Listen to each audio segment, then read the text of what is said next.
बिस्मिल्लाहिर्रहमानिर्रहीम। अस्सलाम वालेकुम नाज़रीन, मैं हूं अमाद मजीद। आप देख रहे हैं यूट्यूब चैनल। बड़ी खबर, बड़ा गद्दार पकड़ा गया। खान के साथ, इमरान खान साहब के साथ कौन गद्दारी कर रहा था, अब वो गद्दार पकड़ा गया है। और इसके अलावा वही हुआ जिसका डर था, खेल ही खत्म। एक ही झटके में सब कुछ फारग, तारीख बदल गई।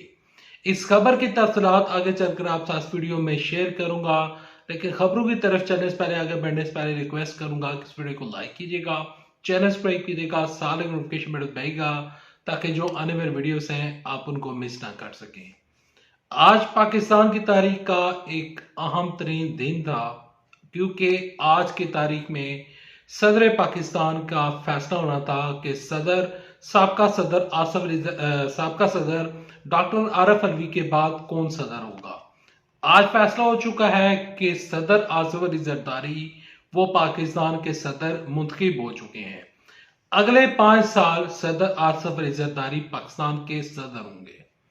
इमरान खान साहब के साथ गद्दारी कौन कर रहा है, पहले इस खबर की जाना पड़ते हैं। बाकी खबरों को आगे लेकर, आगे चलकर आप साथ वीडियो में शेयर करूंगा। इमरान खान साहब की जब इससे पहले जब हुकूमत थी, जब 2018 में इमरान साहब वजीर आजम बने थे, तो इमरान खान साहब की हुकूमत को तहरीक अदम एतमाद के जरिए इमरान साहब की हुकूमत को खत्म कर दिया गया था। तो उस टाइम से लेकर आज तक इमरान साहब की पार्टी में जो शख्स भी हो, उसके इमरान साहब के जो वर्कर्स और जो सपोर्टर हैं, वो ये समझते हैं कि ये शख्स इमरान साहब के साथ गद्दारी कर रहा है। जब बैरिस्टर गौहर अली खान साहब का नाम आया, तो बैरिस्टर गौहर अली खान साहब ने और इमरान साहब के जो वकला हैं, उन्होंने इमरान साहब का केस कमजोरी के साथ लड़ा। तो तहरीक इंसाफ के जो लोग थे वो ये कह रहे थे कि तहरीक इंसाफ के वकला इमरान खान साहब के साथ गद्दारी कर रहे हैं। अब कुछ खबरें ये सामने आई हैं कि शेर अफजल मरवत साहब के जो भाई हैं वो हुकूमती वजीर होंगे। और दूसरी जानब से शेर अफजल मरवत साहब, जब इमरान साहब की 2018 में हुकूमत बनी थी, तो उस टाइम के कुछ ट्वीट्स जो हैं वो इस टाइम वायरल हो रहे हैं और लोगों के जहनों में ये एक उलझन पड़ी हुई है। और जो तैमूर जगड़ा साहब हैं, जो कि इस टाइम KPK की असम्बली में अली मीन गड्डापुर के साथ जो हो रहा है, और जो तैमूर झगड़ा के ऊपर जो इल्जाम लग रहा है कि इस शख्स ने हुकूमती वजीर यानी कि KPK के वजीर बनने के लिए, सूबाई वजीर बनने के लिए इस शख्स ने पैसे मांगे हैं। एक तरफ तैमूर झगड़ा के ऊपर इल्जाम लग रहा है, दूसरी जानब शेर अफजल मरवत के ऊपर ये इल्जाम लग रहा है कि वो तहरीक इंसाफ के साथ गद्दारी कर रहे हैं और तहरीक इंसाफ के साथ खड़े नहीं है। यहां पर मैं आपके साथ एक अकाइक और एक जो हकीकत है वो आपके साथ में शेयर करना चाहूंगा कि देखें, चाहे शेर अफजल मरवत साहब हो या इस टाइम इमरान साहब के जो 92-91 के करीब जो लोग नेशनल असम्बली में बैठे हुए हैं, जिसमें अली मोहम्मद खान और असद कैसर को छोड़कर बाकी जितने भी इस टाइम तहरीक इंसाफ के लोग हमारे सामने आए हैं, तो अक्सर उसमें से नए चेहरे हैं।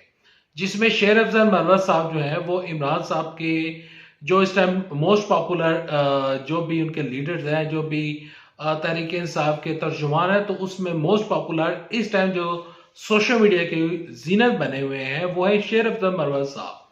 तो शेर अफजल मरवत को मैं नहीं समझता कि वो इमरान साहब के साथ गद्दारी कर रहे हैं या कोई वो इमरान साहब के साथ कोई इमरान साहब को कोई बिट्रे कर रहे हैं। ऐसा नहीं है। जिस तरह मैंने इस वीडियो के शुरू में कहा कि इमरान साहब के साथ जो कुछ माजी में हुआ, तो इमरान साहब के जो वर्कर्स एंड सपोर्टर्स हैं वो ये समझ रहे हैं कि आने वाले दिनों में शेर अफजल मरवत साहब भी ऐसा काम करेंगे। मैं जो सियासत को समझता हूं और जो मैं चीज देख रहा हूं, वो मैं इस वजह से ये तमाम तर खबरें आपके साथ वीडियो में शेयर कर रहा हूं कि मेरी नजर में शेर अफजल मरवत साहब वो इमरान साहब के साथ गद्दारी नहीं कर रहे हैं, ना बैरिस्टर गौहर अली खान साहब इमरान साहब के साथ कोई गद्दारी कर रहे हैं, और ना ही जो साबका सदर थे डॉक्टर आरिफ अलवी साहब को भी गद्दारी के साथ डिक्लेयर किया जा रहा था। ऐसी बात नहीं है। जब सदर आरिफ अलवी साहब थे तो वो पाकिस्तान के सदर थे और इसी वजह से उन्होंने कोई गलत कदम उठाने का नहीं सोचा। उन्होंने कोई अपनी सदारती इख्तियार इस्तेमाल करके उन्होंने इमरान साहब को रिलीफ देने की कोशिश नहीं की। इवन के इमरान साहब ने यह भी कहा था कि मुझे सदारती रिलीफ नहीं चाहिए, क्योंकि फिर इमरान साहब के ऊपर एक स्टैंप लग जाता, उनकी जात के ऊपर ये एक मोहर लग जाती कि देखें इस शख्स ने अपनी सजाएं खत्म करने के लिए अपने दोस्त को इस्तेमाल किया, क्योंकि सदर आरफ अलवी वो सदर बाद में बने थे, वो इमरान साहब के दोस्त पहले थे। तो अब वो उस दोस्ती को तो नहीं देख रहे थे, वो सदर पाकिस्तान थे। अब जो सदर आसिफ जरदारी बने हैं, जो कि आज मुंतखब हो चुके हैं, पाकिस्तान की तारीख में एक नई तारीख बदल चुकी है, एक ही झटके में सब कुछ फारग हो चुका है। वही हुआ है जिसका हमें डर था, खेल खत्म हो चुका है। खेल किसका खत्म हुआ? क्या आज इमरान साहब की शिकस्त हो चुकी है? क्या आज इमरान साहब हार चुके हैं? क्या इमरान साहब का खेल खत्म हो चुका है? देखें, मैं आपके साथ रियलिटी शेयर करता हूं। जब इमरान साहब हुकूमत में थे तो इमरान साहब की जो उनके लीडर थे, जो इवन के शेर रशीद साहब कहा करते थे कि नवाज शरीफ साहब की और मुस्लिम लीग नून की सियासत खत्म हो चुकी है, तो वो खत्म नहीं हुई। आज भी नून लीग की हुकूमत है।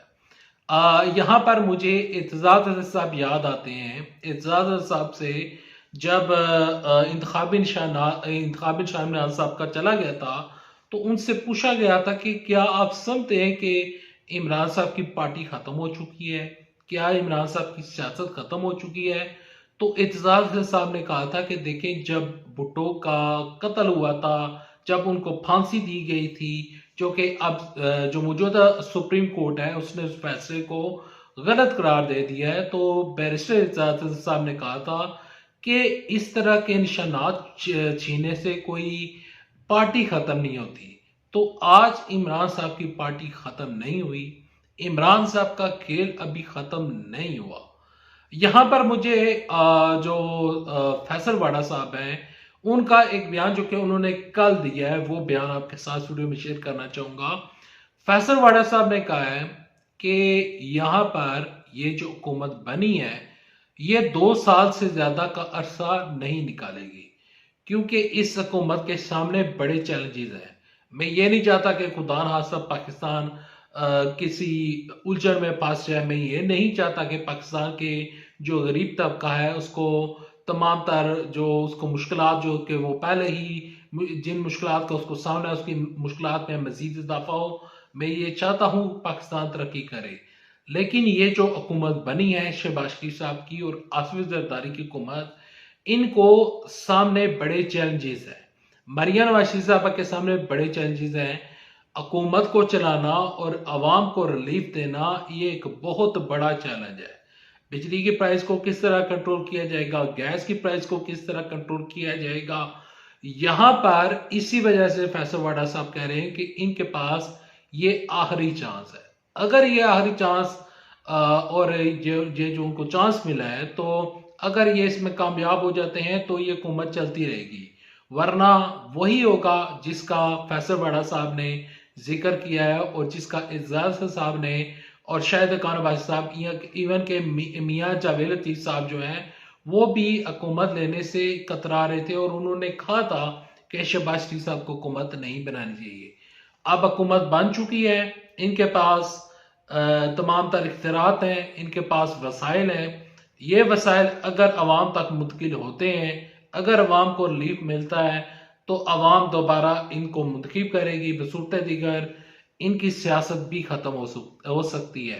Well, thanks for watching this video. For more videos and news update, don't forget to subscribe channel. Allah आप सबका अमीन असर हो। मैं जब ये वीडियो रिकॉर्ड कर रहा हूँ, आप मेरी सिचुएशन देख रहे होंगे कि मेरा इस टाइम क्या लिया हुआ है, बना हुआ है, तो उसके लिए मैं माजरत चाहता हूँ। मेरी यह तबीयत इंतहाई नासाज है, तो जो खबरें थी वो मैंने आपके साथ शेयर की। दुआ कीजिएगा कि पाकिस्तान खुशहाली की तरफ बढ़े, दुआ कीजिएगा पाकिस्तान दुनिया की अजीम तर ताकत बने, और दुआ कीजिएगा कि मेरी सेहत भी ठीक हो जाए। मैं मिलूंगा आपको नेक्स्ट वीडियो में, तब तक के लिए दे इजाजत। अल्लाह हाफिज। पाकिस्तान जिंदाबाद, अफवाज पाकिस्तान जिंदाबाद, पाकिस्तान पाइंदा।